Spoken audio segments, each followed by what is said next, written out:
লাইটটো বেছি উঠিছে লংচু আমাৰ ইএম স্যাৰ এটা আৰু এটাও আছে ইএম স্যাৰ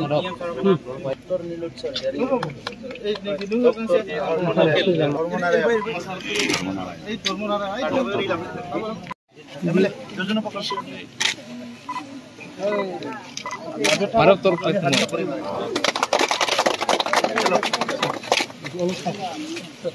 चलो ओके काटी हो गया चल चल चल कैसी सर वो प्रोडक्शन न होल सर बताओ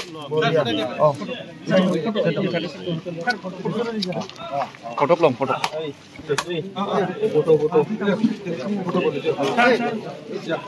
बैक सुबोध कैसे सर कैसे ये पंप हो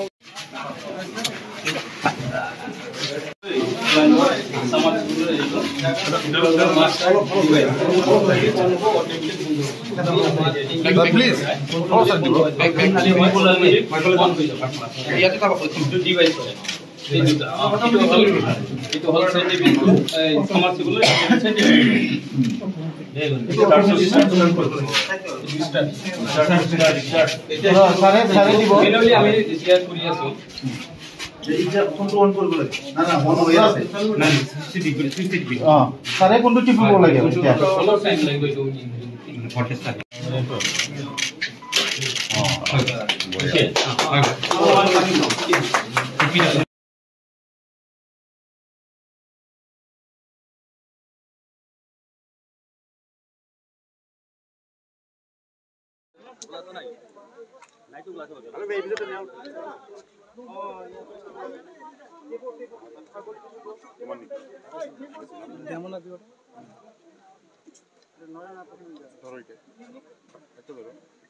पानी खाब লাগিব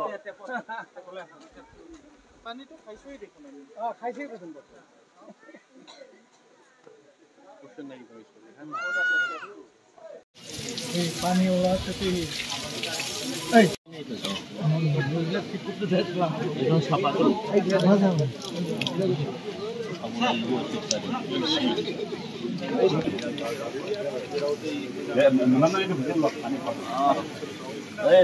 ভিজুয়াল হ্যাঁ হ্যাঁ चलो फोटो लो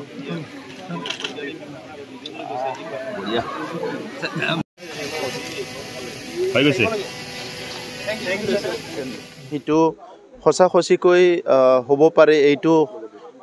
শতিকাৰ सबसे ডাঙৰ ভাল কাম হৈছে কাৰণ বিশুদ্ধ খোৱা পানী নোপোৱাৰ কাৰণে লাখ লাখ আমাৰ নাগৰিকসকলে বহুত সময়ত বিভিন্ন বেমাৰত পৰিব লগা হৈছে আৰু এই বিশুদ্ধ খোৱা পানীৰ অভাৱতে বহুত অঞ্চলত মানুহবিলাকৰ বহুত সময়ত বহুত হাকাৰ হৈ আহিছে এই কথাবিলাক নজৰ ৰাখি প্ৰধানমন্ত্ৰী ডাঙৰীয়াই প্ৰত্যেকটো ঘৰতে পানী যোগান ধৰাৰ কাৰণে জল জীৱন মিছনটো আলোচনা আৰম্ভ কৰিছিলে আৰু এটো এতিয়া 100% সফল হৈছে বুলি আজি তাৰিখত আমি ক'ব বিচাৰো